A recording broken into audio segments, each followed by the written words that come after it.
Hello. You are listening to the Carroll Connection with your host, Jared Carroll.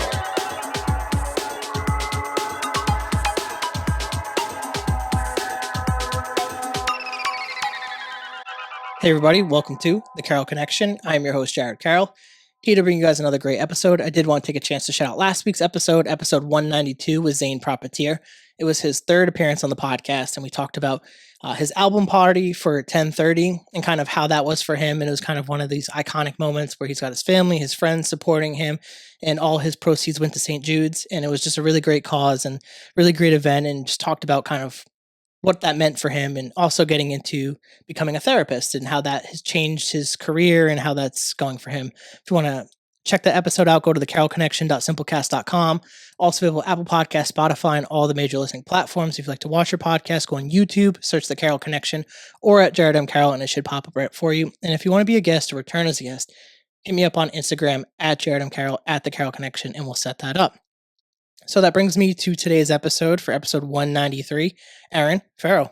Hey, Jared, thanks for having me. Glad to have you on the podcast. And I know we had a little bit of bump in the road this morning trying to set some stuff up. You have different communications, different pages. You have a lot of stuff going on for you right now. And I'm really excited to dive into a lot of this different stuff with you. But for the audience, just let them know who you are and what you're doing currently. My name is Aaron Ferro. So for work, I'm a photographer and videographer. So in media and whatnot, do a little bit of everything creative, guitar, acting, all that stuff that doesn't pay the bills. But what we're working on right now is a project called Hope For Providence organization. And it's dealing with addressing issues like mental health, homelessness, infrastructure, all focus in Providence for now. This is a beta. We want to have like a smaller environment where we can have most effect. And we're approaching it with a First Amendment intention, going on the streets, asking people, residents of the city, what they'd like to see better done in the city, what they would do themselves, more interest in, general communal values that want to be brought together. So we started a few months ago, and we're just consistently developing and learning more about how we can be of service to people. Yeah, and that's amazing. And we're going to transition to that as we keep going with the podcast. We're going to first start with a little bit of your upbringing and stuff like that, but I definitely will get to the Hope for Providence stuff and what kind of led you to create the organization. Like I mentioned to you off podcast, I like to open with the family dynamic stuff. And for any people that are listening for the first time, I always like to give them a little reason why. And we're painting your life story here. Yeah. And I think it's always important to bring up this type of stuff because I always use this cliche. It's like building a house. The foundation is the most important piece when we talk about that. And when I think about our families, that's like the foundation to our life, for better or worse. That's kind of where we all come from and what helps build these life blocks to the places that we get to go. So it's whatever you're comfortable with, allow you to kind of dive into what your family dynamic was like. Yeah, of course. So I'll start with I'm a first generation Cape Verdean man. So give slight backstory because history is fun. Right? So my parents were both born in Cape Verde. That was a colony of Portugal up until 1975. And the reason for them immigrating was because there was a revolution. So July 5th, 1975, there was a revolution of Cape Verdeans against the ruling nation of Portugal. So otherwise, this is significant because otherwise I would have been born, because there were different islands. There's 10 islands in Cape Verde. My father was in St. Anthony, Santo Antão. My mother was in Brava. And geographically, they're opposing. So his island would be on top. My mom would be at the bottom, and of different status, we'll say. So I don't think they would have met otherwise emigrating. So it's interesting culture. It's a nice blend. It's Portuguese, African, some Asian. So it's it's a very unique blend. And I grew up with that as my culture because everybody came together. So aunts, uncles, parents. So grew up in a very a strong Cape Verdean culture. The food, some of the culture came to the U.S. So I'm glad I had that intricate upbringing in that sense. So I grew up mostly in East Providence and Pawtucket. Well, Pawtucket initially, and which I call New Cape Verde, because you go there and people actually know what that is. So Pawtucket initially, my dad was in the military. So for the first 5 years, it was touch and go seeing him. So I was raised by a lot of my aunts, my grandmothers, a lot of ladies in my life raising me, older cousins and whatnot. when he did get back from military service, we were in East Providence, which I spent like most of my life, which is interesting townies. Everybody knows anybody from East Providence. Um, yeah, so as far as like my characteristics, I was always a strong mixture of both introvert and extrovert. So I love stories still to this day, like books before it was movies, like just the imagination, anything that can placate to my imagination. I love. So I was like super introverted for those things. I would like have my shows. I would know what movies. I'd know lines in movies, and just like have these heroes and whatnot, and just like learn 'em. As a kid, you don't know much about dynamic stories, but you just like being taken somewhere a little bit. But then also when I was around people, I would get activated and I'll be extroverted. I always wanted to make people laugh. I always want, if I ever saw a sad face, I'll just be goofy. And like still to this day, like if I'm taking photos or something, I'll just crack up the corniest joke possible just so someone can laugh. And then like I get that candy. And I was like, that's the difference from between trying to laugh and actually smiling, you know? So I had that aspect of like, when I was around people, I just wanted to see people happy to whatever extent, whether it was like slapstick comedy or if it's to my expense, I wanted to be in a room like people smiling and whatnot. Because the Cape Verdean culture has a lot of drama, so I'd walk into a lot of like somewhat frowny rooms, but no, that's kind of like who I was as a kid. Initially, it's just like kind of getting lost a lot in story and kind of just being activated in moments. I really just dialed into that. Yeah. So would you say that your family unit was pretty large in Very that large, sense? yeah. And We have a big family. My mom was 10 of 11, and oh my wow. dad was uh, the fifth of six. Yeah, and that's modest in that.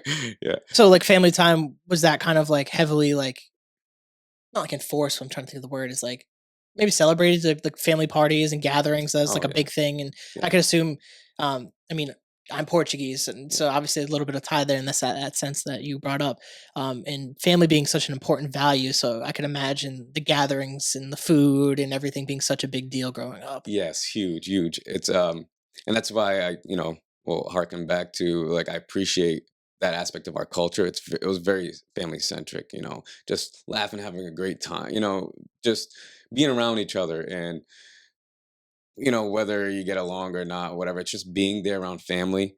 Because as I've grown up, I've seen how valuable that is. Like I'm very close to my siblings, like extremely close, and I've learned because it was so familiar to me. I didn't know that some families were just not like they would vilify each other within the family and stuff, and I never like hearkened to that because I always just liked seeing the joy in things. So it's like I was like blissfully ignorant to the fact that this big family and having family values was such a like a huge thing. And I try to like as a person in my day to day exude that that value. Yeah, So that's yeah. actually a really great point that you bring up with the family dynamic aspect, or just family morals and values.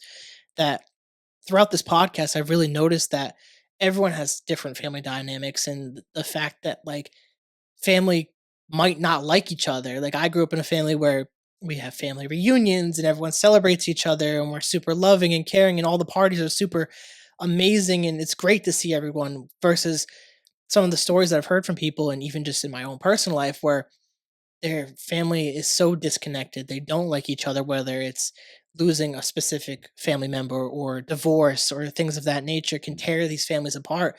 And you really don't understand how important family is until you start to compare that, or you have it and then lose it. Yeah. And that's a big thing that we're seeing in society. And I could probably imagine as you're doing Hope for Providence, you might see that with some of these people who could be homeless or struggling with mental illnesses. Maybe their families are kind of removed from the situation, and that's Yes. where it led them into the situation too. Obviously, there's probably a bunch of different examples or cases that could influence that, but family is a huge aspect of that, I believe. Yeah. Yeah. Community. Um, this might just be the philosopher in me but I always like to observe like my condition, others' conditions. Get to the story of things because when we look in further into um, people, communities, our environments, subjects, anything, we start to see.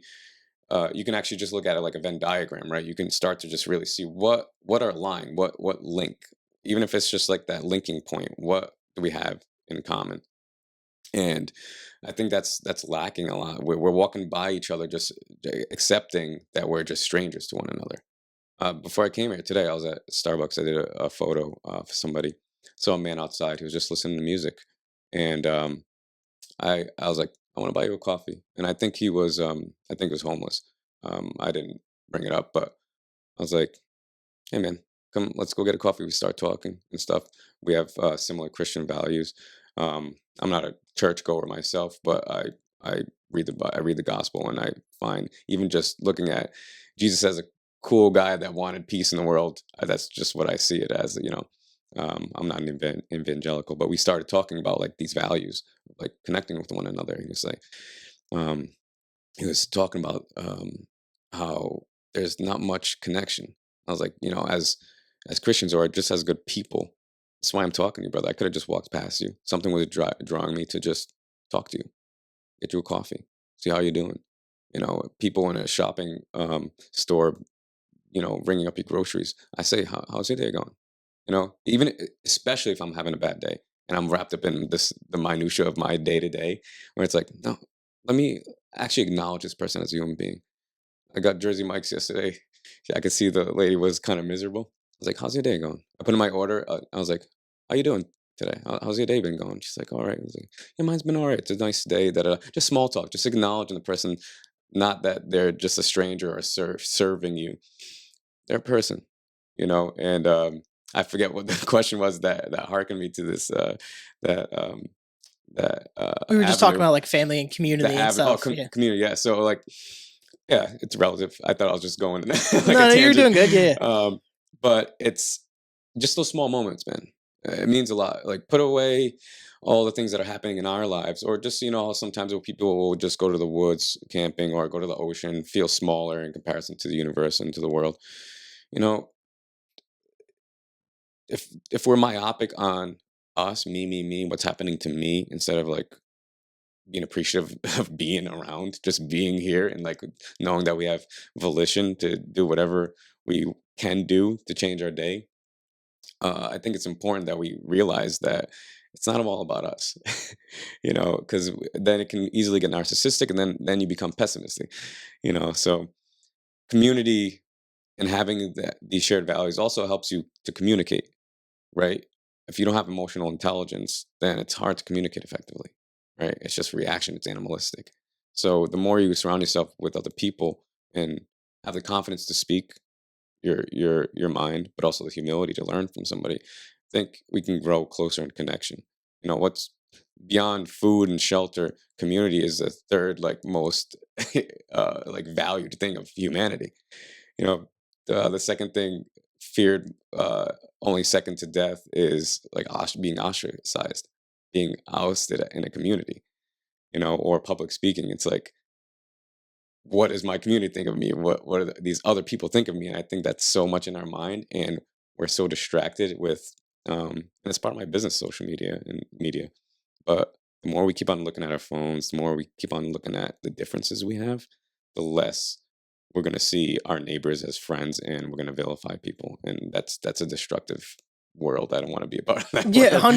100%. It's like we see people on a screen as just people on a screen and not real people too. Like we're Mm, literally looking at them, just like scrolling. It's like you see like these celebrities and stuff. They're not yeah. real people, but they are real people. And then you're walking by actual real people and not even seeing them, and it's complete like disconnection of like just reality almost. It's like we're living virtually, but like walking in physical, like the physical world. It's kind of like self destructive. And Yeah. the fact that you brought up the point of we do care about what people think, and like that is a fear of like what are my peers going to think, what is my community going to think, and like the narrative on social media is like don't care what people think. It's like Mm, yes, but like that's also not true because we all know we think of that. Like there is something in us that it goes even to this comparison aspect where we compare of like what our peers are doing, what our friends are doing, what our siblings are doing. It's like how are they doing versus me? But like what are they going to think about me if I go get this tattoo or do this job or yeah. date this person? It's like we do care, like, but we say we don't, and it's such this weird Yeah. concept.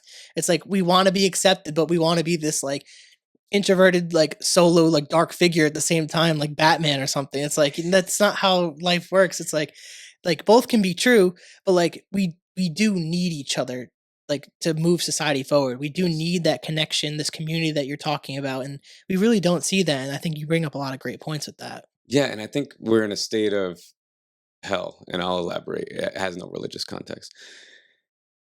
A state of ambivalence, conflict. That's a state of hell. Even an evil person that knows exactly what they're doing, they're not in a state of hell because they know that they're being that person. They're being totally selfish. A person who is totally benign and knows that's their direction, they're not in a state of hell because they know that they're not in that direction. But if you're in a state of conflict, I think that's a state of hell. I think our natural state is to want to connect with one another, to want to, because I think when we work together, it's not just 1 plus 1; it becomes exponential. It's one. It's like 2 to the 5th power, to the 6th power. Our ability to get things done becomes exponential. And I'm learning that, having a team of volunteers and whatnot, and seeing that, like, what we're capable of together, and just like a minutia, I'm learning how to be a better leader through it. But I think that's our natural state, to connect, but we're being so drowned with this egocentric, narcissistic way of living. It's like it's really when you're aware of it, even to a degree. You don't have to be so philosophical or even just like contemplate it too much. But when you're aware that there is a lot of information being spun in a certain direction to have people vilify each other or look what's different between each other. I'm in so many conversations where I'm just talking philosophically, and then something political come in, and I'm apolitical. I'm centrist. I'm a philosopher. Whatever makes sense. Give me a list of 10 questions. I'm gonna pick the most reasonable, and I don't care where that places me. But I'll notice friends. I was talking to a friend yesterday, and he brought up something about the election or something, and then I just asked him a straightforward question, and he got super defensive. And I'm like, "Hey, brother, hold on. You gotta chill, because I didn't say this accusatorily. I asked you a question, and you assumed that I asked you a different question." It's like, I'm sorry, man. I was just like triggered. I was like, yeah, because we're getting programmed like that. Getting programmed to not have an actual give and take back and forth, where there's these talking points. This person's bad. That this person's a saint. It's like, give us objective information. Let us figure it out.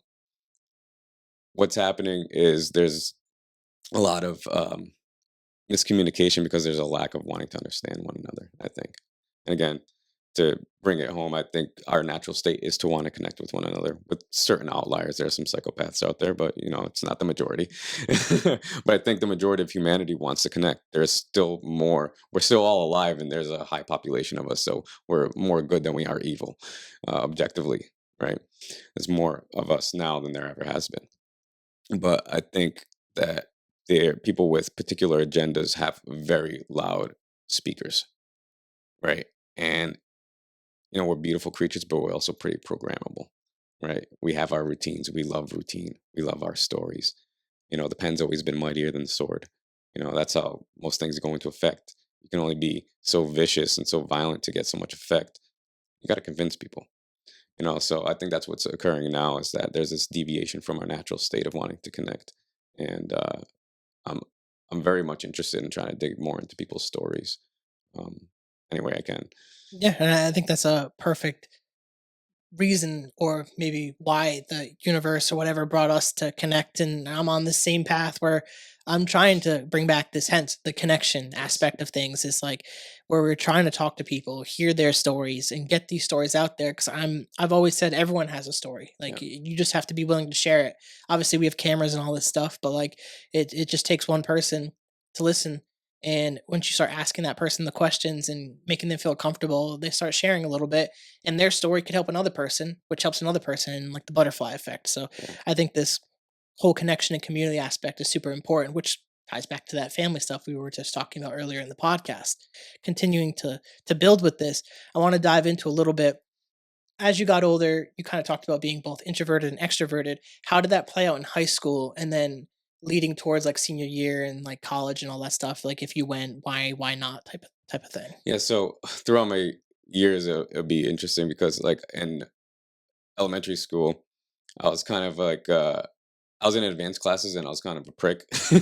So I was like bully-esque. Middle school, I was bullied, and then I became like a little bit of a punk the first 2 years of high school. I got into a lot of trouble. I got arrested a lot. I was running from, while being truthful but also being respectful to my parents. Our household was not there wasn't a great development in emotional intelligence in our household. So it was, and we all, my siblings and I, grew up with depression to one degree and another. I'm the oldest of four, so I was running from a lot of like that scenario, and just like I was getting into a lot of trouble, getting arrested and whatnot, hanging out with the wrong people, trying to be someone I wasn't. I was in advanced classes. I purposefully dumbed myself down to be try to be accepted more, but I ended up just being a clown. So the best thing that happened to me in high school was getting arrested for the in high school. I almost got expelled. Um, Possession of marijuana, and they brought me to like a scared straight program. So they brought us to prison, and when I looked into the like eyes of someone who killed someone, I was like, I don't belong here. So I started. I was like, so I made a transition. I started to get back into my advanced classes. I started getting all A's, and some of my teachers actually brought me to the principal's office because they're like, this kid's cheating. Like he's getting all A's out of nowhere. He was a punk. Like what we got to like investigate him. And my, rest in peace, Mr. Barron. I think he passed, but he was my guidance counselor, and he fought for me. He fought for me to get into college too, um, through the TD program, talent development for like minorities. And he's like, no, this kid was just getting into trouble because he was choosing to. Like, he's actually that smart. He was just choosing to be stupid, to try to, as a coping mechanism. So I started getting back into like, it's okay to be intelligent. It's okay to be you. After going through these horrors, personal horrors, and then I ultimately got into college. Mr. Barron, my guidance counselor, believed in me. That's when I first saw that I can actually start believing in myself. You know, I in high school I worked at a daycare, so I'm like 16, going through my own troubles. But like when I was taking care of these kids, something activated. I realized that like I love teaching. I love kids. I love people. Some of and it's difficult being a young man. Like people trust you with their kids, but like parents would come in and be like, "Oh no," they'll just hand their kids off to me because they know they're like, "No, we're here for Aaron Puck." Like three siblings would go straight to me for them to be taken care of, and they'll like run to me. I'm like, "Mom, this is awesome! Like, what was I doing, messing up in the past, all doing all that stuff?" But I had to learn the hard way. Like, you gotta work to learn to know who you are. Right. And I'm glad I got that like pocket of understanding that I truly want to help people. I just need to start figuring out how to. So when I got into college, um, I was able to a dial into that nature a bit, and also being the older sibling of four, all of us having depression and knowing the struggles with that. I won't be too descriptive on that, but it's a dark place in the mind, and it's all ensued by ourselves. So I was like, I'm not smart. I'm not a genius right now, but I know I need to fix my mind, not for myself or my siblings. And decided to study philosophy and film because my love of stories, and I wanted to learn how to think better, and that saved my life. It really did. I started reading voraciously, started just studying different philosophers, history aspects of history, reading different religions to try to see what we have in mind. Because a lot of these stories, these religions are basically cultural stories, right? A lot of them had similarities. I'm like, oh man, a lot of these people that never met each other in totally different regions of the earth had pretty similar stories. So something's happened here, and then that helped me ultimately develop my mind. I actually ended up dropping out and like going to live on a farm in California, uh, and being like a vagabond for a little bit and living my philosophy. But I met my closest friends in my life still to this day in at URI. I forgot to mention that I went to University of Rhode Island, and I met the closest people in my life. I grew the most, um, and at a certain point, I realized, oh, I went to school for philosophy and film. I'm just gonna buy a lot of books and a camera. So I dropped out. I wouldn't advise it, but that was my path. And I'm a method learner, so I learned so much from my college experience. Would never go back and not do it because of the people I met, the closest people in my life. And it helped me figure myself out and kind of refine my mind a lot. But yeah, so that was that experience. Yeah. So like, what kind of happened between obviously Hope for Providence was created relatively recently Yeah. versus leaving college. So did you leave college, go to California, then come back to Rhode Island? I came back, yes. So when you came back to Rhode Island, kind of like obviously you're talking about getting some books and getting like camera and like this is like maybe doing this path versus going back to school. Like what happened once you moved back? What was the game plan when you moved back to the state? Yeah, so I was in a very hippie philosopher mindset. So I was like, I'm just gonna chill on the couch and read, bro. Maybe be a barista or something. But right around the time I came back, my good friend, who's still like one of my closest friends today, Ryan Casey, he's like who also went to school for film, and we were in the same fraternity. He was starting a drone company, like video company. He's like, we went to school for this. He was bartending, I was bartending a little bit. We were raising money to get equipment, and he's like, I'm starting this business. You want to be my business partner? I was like, yeah, let's go. So we did that for like a few years. We still do work here and there. We were doing commercials for Channel 12. Um, we were doing like Garden Cities commercials up until like COVID, till the lockdowns, and we were like getting to access our love for film and storytelling and whatnot. And you know, I mean, we didn't make crazy money, but it was a good way to like start a business, learn the ins and outs, like what to do, what not to do, and like just put your knowledge to the test and like meet new people, grow and expand your network. And so we did that. I ended up managing a nightclub for like 2 years between the ages of like 24 to 26, which I kind of dipped back down into the, the lower realms. I did a lot of partying. I was a manager of this nightclub at 24. Like, they shouldn't have never gave me this responsibility. But that was another learning experience because I met other friends who are like very close to me to this day. So I try to look at the good things that came out of that. And then I just from there kind of got into a relationship for a while and started doing my own freelance stuff, photography, videography. I'm also a stage actor, so I'll do some acting here and there, and I'm a guitarist as well. So I'll be in different bands, like a series of bands. A lot of this sounds impressive. It didn't make much money, if any, but it was cool. It was cool to explore a lot of these things. So in between acting, guitar, and photography and videography, working on movies and stuff, kind of just like hung around in between. And did a And lot of like creative stuff though too. Like you're yeah, dabbling into these different creative aspects, and then what inspires you to create Hope for Providence? Like what was the thing that made it maybe kind of pop into your head or spark this interest to do this? Because obviously it's for a great cause and it's something that I could definitely support and rally behind. So like what creates this? Obviously you're living this life as a creative to then all of a sudden be like, Hope for Providence, I could do this and mm, help kind of the state in that sense. yeah. So co-founder Jacob Moore, who goes by Aspire Visuals on Instagram, we were doing a job, and we were driving back. We were talking about our struggles with mental health, with depression, and I actually wrote a book about 10 years ago trying to help w- people with depression in regards to that. And I was telling him about it, like how it helped me to like put it down and to write all these things down, to go through this process because I still deal with it myself, but I established principles within myself to not, like a governor in a car, to not go into the depths of depression. Like there comes a certain point where it's like, did it? All right, initiate protocol. We're not going, so because we're human, we're gonna fall off here and there. So I told him about like how what I had done to help establish these governors to not go so deep and to deal with my depression. And you're saying, man, I wish we could like find a way to like show other people. It's like, thanks for like telling me this. I wish we can find another way for people to understand this. I'm like, why don't we do something like just do some interviews on the street, see what the case is with like people who are homeless. Like, let's get their story. Let's try to connect with people who have uh, struggle with mental health. And he said like, I want to do something like hope for like Providence. I was like, done. I'm a kind of guy that will buy a domain name immediately. So I was like, I bought hopeforprovidence.com, didn't know, not knowing that we're going to turn into a nonprofit.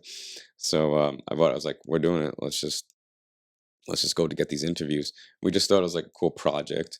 to do. And then we started getting people like looking at the interviews and like saying, "Hey, man, you guys are doing something great here." And we're just like, "Oh, thanks," just like as artists and creatives. Then month two, we're only like 4 months into it. Month two, we're getting like, politicians interested. Hey, Rhodey Magazine contacted us and wanted to write an article. Local, very influential people in programs were contacting us, and I was meeting with them. And I didn't really think what we were doing was anything special because I thought it had already been done.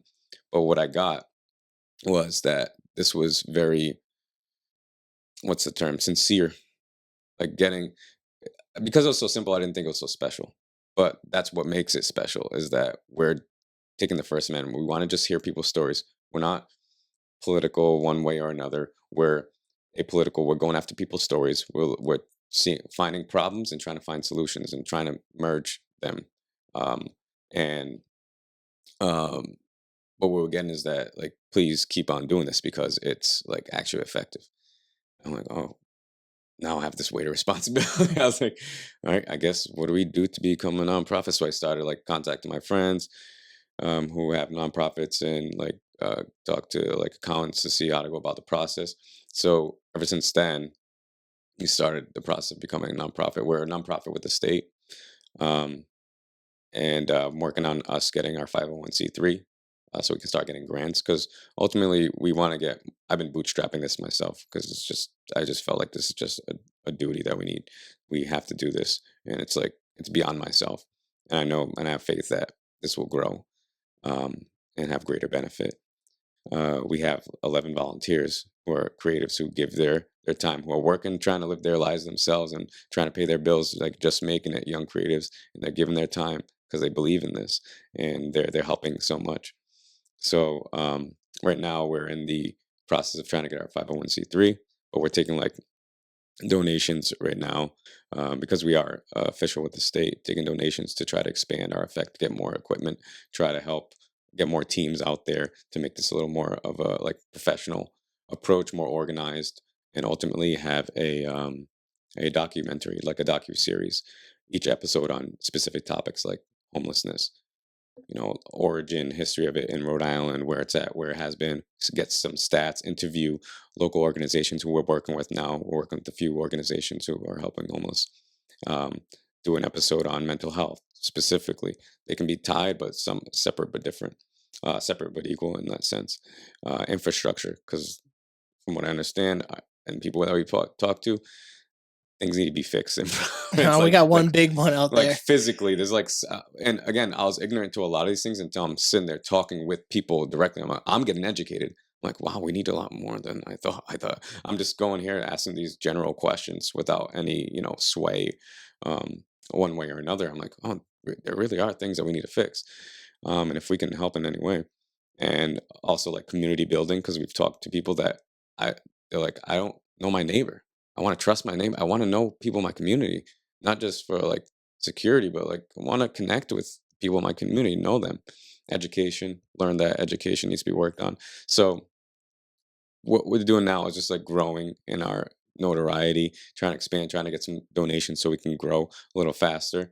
And in the process of getting our 501c3, and so we can work towards having that documentary series, which would be, I think, will be a lot more effective and informative, and like a package sense to aid other organizations with these aligned values, and to also get other creative volunteers involved and challenge them on their end in their philanthropy, which they're giving to others, but also challenge them to get better in their skill set. So trying to find as many angles to assist as many people as possible while just like keeping it all together. Yeah, I mean it's a brilliant idea, honestly, and to have that and do it for something that's worthwhile, Mm, especially for, I mean, you're from here, so it's like you're giving back to the area and like trying to highlight an issue that's really important that needs to be highlighted. I mean, I've seen stuff like that on TikTok and stuff, and like obviously not like locally, but mm, like I've seen stuff like, I don't know, the random places they talk about like LA and stuff where people interview homeless people, and then you see that one person that's like this crazy story, and the people go back and people donate to them and it changes their life forever. It's like I could see this stuff like that could easily happen. It's just going to ask the questions because, like, it goes back to the beginning of this podcast. These are people too. Like, learning how they ended up in this situation is important to Yeah, help stop people from going down this path. Like, homelessness is not good. We need to do what we can to fix that. And a lot of that comes with mental health stuff too, and getting them the right care that they need. And I think what you're doing is a brilliant thing to highlight an issue locally that we need to address, and then obviously you get into infrastructure and all these other issues, and there's a lot of things that need to be worked on, and you're bringing awareness to it. And I think that's an important thing, is once you bring awareness to things, people can start fixing things. And obviously you've invested a lot into it up front, but now that everything is starting to work out, it seems like it's going to start moving in the right direction. Now people are trying to help you, and you're getting volunteers. And I'll put all these links to whatever links you'll give me. I that'd be can put great. in Yeah. the YouTube video and in like the audio stuff as well. um we are getting towards like the hard out. Do you want to like end it there? Do you want I can to? do another like 5 minutes or Yeah, so if cool, you want cool, to like perfect. Yeah, cap because up we'll on some stuff. wrapping Yeah. stuff up. That'd be perfect. So I have that one more question for you, Yeah. but I also wanted. I was thinking this the whole time. What has been the most like profound or inspiring interview that you've done so far? S- it was this guy Norm. He was sitting with a few of his contemporaries. They were on a bench um, near Canate Plaza, and he was just telling his straight truth. Sometimes, people will arrive at a scenario because it's mental health. Maybe there's they just psychologically can't be there. Some people just have fallen hard times, and like just a series of unfortunate events occur, and they're there. And some people have substance abuses. Nobody just arrives at homelessness. There's always a story, right? And his was he's a veteran, and the way he was just telling the story, because I've heard like sadder scenarios, but the earnestness and way he was telling the story is like, I just really want to get in a better state. I want to get better, but there is no facility. There's no real process for us to get better. I learned that like these encampments were getting torn down. I learned that there's no public restrooms, like general decency for people on the streets to even relieve themselves, just like normal human factors. And I understand that small businesses and whatnot, um, because I had a small business, don't want to keep up a certain image, and that's understood on that aspect as well. But there need to be like certain humane facilities for people on the streets. But beside that, I've come to learn too that there are not some of the programs out there are really just not effectively getting people to where they need to be, and they're being abused and mistreated and whatnot. And ways to return to Norm, he was telling me all this. He's like, yeah, matter of fact, like we just need some like structured ways for us to get us on our feet, because he said, there's some among us that just don't want the help. That's always a reality too. There's no blanket of like everybody wants to be on the up and up, right? Sometimes there's preventative measure stories of people are just fine where they are, and maybe they can give stories that can prevent other people from arriving there. But in the scenario where people really just want to get better, but there's nothing of substance to get them there, I think that's where the most effect can be, is actually having an effective process for people to get on their feet again. And that's what I learned most from that. Like I said, I've heard sadder scenarios, X, Y, and Z, but he had the most effective um, interview that I've seen, because it's showing like practically like this could be better for us, for those of us who want to stand up again on our own 2 feet. Yeah, and I mean, traveled to like Germany and Ireland and stuff like that. And specifically Germany, they had public restrooms, like a literally facility, and they had Yeah, people cleaning and people literally tipping the people that were cleaning. So like yeah, maybe something like that. They have a sanitation group come in and clean the yeah, bathroom, and just like have a public restroom where people could go to the bathroom and stuff like that. Could easily solve something like that. There's tons of buildings that are empty. It's like, why can't you just work a few things yeah, as a state and figure that out? And that would definitely help a lot of those people get out yeah, of situations like that. But I do have that last question for you. I want to make sure we get yeah. as much as Of we can course. with the time that we do have. So this has been a great interview, Aaron, and we had a great start to the interview and before the podcast and stuff like that. So sorry to you guys that didn't hear all of that. That was more personal and stuff like that. But last Maybe question. we'll do another Yeah, podcast in the definitely. I would love to future. do another podcast. Last question for you though is, what would your advice be for someone who wants to pursue their passion? Well, I'd say have the courage to, well, first, take some time. This is something I still deal with is like, okay, simmer down, have a clear vision. First, Napoleon Hill said in Outwitting the devil can't influence the mind of someone who has directness of focus. Sit down, take the time to hash out what you want. Even if you're just sitting alone, with a piece of paper and you're going crazy until you find out that one thing for that time. Because we can always do other things, but like find that one thing at that one time. Have to put out some kind of plan. Have the bravery to execute it because fear is always going to be ever present. So figure out what you want, directness of focus. Have the put together some kind of plan because we're never going to know exactly what to do at first. Get familiar with failure. Be very friendly with failure because it's going to be a lot of it. But that's failure is knowledge. So directness of focus. Hash out a plan. Have the confidence to pursue it. Have the humility to accept failure, and then rinse and repeat. Until those 100 failures become that one big success that outshines all the failures. Perfect. I think that's fantastic advice for anyone to take and apply to their own life is just you got to keep trying. Like as my grandfather said on episode 2, I know a lot of you guys that might listen to reoccurring episodes. He said to take a chance if you're not doing something. If you're doing something you're not like loving or you want to try something new, is to take the chance and keep going. Because like you said, fear is always going to be there, but it takes the bravery aspect to push through that and keep going. But Aaron, I've appreciated this interview and glad you took some time out so we could record this. And I look forward to doing another podcast with you. I think we can go into a whole different things. We can go philosophical, we can go spiritual. There's tons Yeah. of stuff we could talk Yeah, man. about that we talked about off podcast. And I would love to do more stuff with you. But did you want to plug anything into this camera for how people can reach you and stuff like that? Yeah. So right now, there was a mix up with hopeforprovidence.com and .org. Right now, we're hopeforprovidence.com. We're switching. I'm fixing the .org thing. So hopeforprovidence.com. Instagram, Hope for Providence is where you're going to find most of our videos. That's going to be informative. That's our main plug. And then we have a GoFundMe. Again, like I said, we're trying to raise funds to perpetuate this and help it grow. And that's Hope for Providence on GoFundMe.